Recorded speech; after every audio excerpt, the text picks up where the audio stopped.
अस्सलाम वालेकुम dear students, आज हमने एटॉमिक स्ट्रक्चर चैप्टर नंबर 5 का टॉपिक पढ़ना है रादरफोर्ड न्यूक्लियर मॉडल या रादरफोर्ड एटॉमिक मॉडल। इसी मॉडल का दूसरा नाम प्लानिटरी मॉडल भी है, क्योंकि इसने एटम का जो स्ट्रक्चर बनाया था वो प्लानिटरी था, यानी निज़ाम शमसी की तरह, इसलिए इसको प्लानिटरी मॉडल ऑफ एटम भी कहते हैं।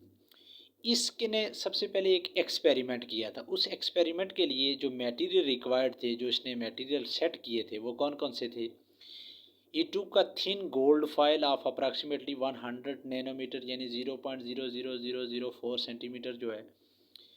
एक लेड चैम्बर लिया था जिसके अंदर उसने रेडियो एक्टिव एलिमेंट को रखा था, ताकि उसके जो ख़तरनाक रेज हैं उनसे बचा जा सके। रेडियो एक्टिव मटेरियल फिर इसने लिया था जहाँ से उसने अल्फ़ा पार्टिकल्स लिए हैं। रेडियम और पोलोनियम दो ऐसे एलिमेंट्स हैं जिनसे उसने ये एक्सपेरिमेंट किया। फिर एक जिंक सल्फाइड की स्क्रीन रखी जहाँ पे ये पार्टिकल जाके फ्लैशेस क्रिएट करेंगे। अब एक्सपेरिमेंट की सेटिंग ये थी कि उसने गोल्ड फाइल रखी, यहाँ पे उसने वो रेडियो एक्टिव एलिमेंट्स जो है वो लेड चैम्बर के अंदर रखा। यहाँ से अल्फ़ा पार्टिकल जो है वो यहाँ से उसने ईट करवाए किसके ऊपर, गोल्ड फाइल के ऊपर। यहाँ से गोल्ड फाइल से कुछ पार्टिकल जो है वो सीधे मूव करके यहाँ पे आ गए जिंक सल्फाइड के ऊपर। यहाँ पे उन्होंने फ्लैशेस काज की, कुछ जो है वो एंगल्स के ऊपर यहाँ पे फ्लैशेस काज की, और कुछ जो है वो यहाँ पे वापस हुई। ये एक्सपेरिमेंट था। इस एक्सपेरिमेंट के दौरान उसने ऑब्जर्वेशंस क्या किए। नंबर एक ऑब्जर्वेशन ये की कि बहुत से पार्टिकल जो हैं वो स्ट्रेट अवे यहाँ से क्या होगी, पास होगी एटम के अंदर से। उसने एक एटम का एक स्ट्रक्चर सा डेवलप किया। कुछ पार्टिकल जो थे वो कुछ एंगल्स के ऊपर क्या हो गए, डिफ्लेक्ट हो गए, और कुछ पार्टिकल जो थे वो बिल्कुल बाउंस बैक हो गए। इन ऑब्जर्वेशंस की बेस के ऊपर उसने कुछ कंक्लूजन्स निकाले।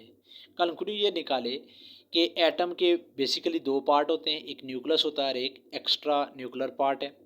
इसका मेजर पार्ट जो है वो एम्प्टी होता है जिसमें से पार्टिकल पास कर जाते हैं, और अल्फ़ा पार्टिकल चूँकि बहुत छोटे हैं तो वो जो बाउंस बैक हुए हैं उनका बाउंस बैक आना शो करता है कि सेंटर में एक कंसंट्रेटेड मैस मौजूद है। उस कंसंट्रेटेड एरिया को, उस चार्ज्ड एरिया को उसने किसका नाम दिया, न्यूक्लियस का नाम दिया था रादरफोर्ड ने। ये कुछ इजाफी मालूमात में लिख रहा हूँ। डायमीटर ऑफ न्यूक्लियस कितना होता है, राउंड अबाउट 10⁻⁻15 मीटर तक होता है, और रेडियस ऑफ न्यूक्लियस जो होता है वो इन दी आर्डर 1.5 इंटू 10⁻⁻15 से लेके 6.5 इंटू 10⁻⁻15 मीटर तक हो सकता है। डिफेक्ट्स ऑफ रादरफोर्ड एटॉमिक मॉडल क्या है। पहला डिफेक्ट ये है कि जब रादरफोर्ड ने ये एक्सपेरिमेंट किया तो उस वक्त में जो थियरी राइजल वक्त थी एनर्जी के हवाले से, वो थी क्लासिकल एनर्जी थियरी। इस थियरी के मुताबिक रादरफोर्ड ने कहा कि electron should continuously release energy when it occurs, कि जो इलेक्ट्रॉन है वो न्यूक्लियस के गिर्द जो है वो क्या करते रहते हैं, रिवॉल्व करते रहते हैं। और इस रिवॉल्व के दौरान चूंकि न्यूक्लियस पे भी पॉजिटिव चार्ज है और इलेक्ट्रॉन पे भी चार्ज है, जब एक चार्ज पार्टिकल दूसरे चार्ज पार्टिकल के गिर्द जो है वो मूव करता है तो इस क्लासिकल थ्योरी के मुताबिक वो कंटिन्यूसली एनर्जी क्या करता है, खारिज करता है। फिर अल्टीमेटली जब उसकी एनर्जी लेस हो जाती है तो वो न्यूक्लियस के अंदर क्या कहा जाता है, फॉल का जाता है।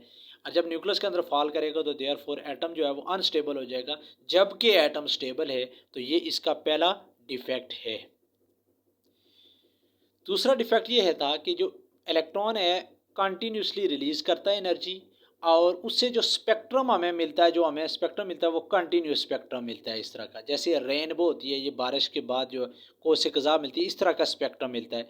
जबकि जो एटम का स्पेक्ट्रम है वो हमेशा कौन सा होता है, वो लाइन स्पेक्ट्रम होता है। इस तरह का स्पेक्ट्रम हमें मिलता है। तो ये भी उसका क्या था, डिफेक्ट था। बोर ने कहा, रादरफोर्ड ने कहा कि कंटिन्यूस स्पेक्ट्रम, जबकि मॉडर्न रिसर्च कहती है कि एटम हमेशा जब एनर्जी रिलीज करता है तो उसका स्पेक्ट्रम कैसे आता है, लाइन स्पेक्ट्रम आता है। और आखिरी में ये है, आखिरी इसका डिफेक्ट ये था कि रादरफोर्ड ने एटम के अंदर इलेक्ट्रॉन की डिस्ट्रीब्यूशन का कोई आइडिया नहीं दिया कि इलेक्ट्रॉन कैसे अरेंज हैं विद इन एन एटम। तो ये इसके डिफेक्ट्स थे। तो अब हम नेक्स्ट जो है वो प्लैंक्स क्वांटम थ्योरी इंशाल्लाह नेक्स्ट लेक्चर में पढ़ेंगे।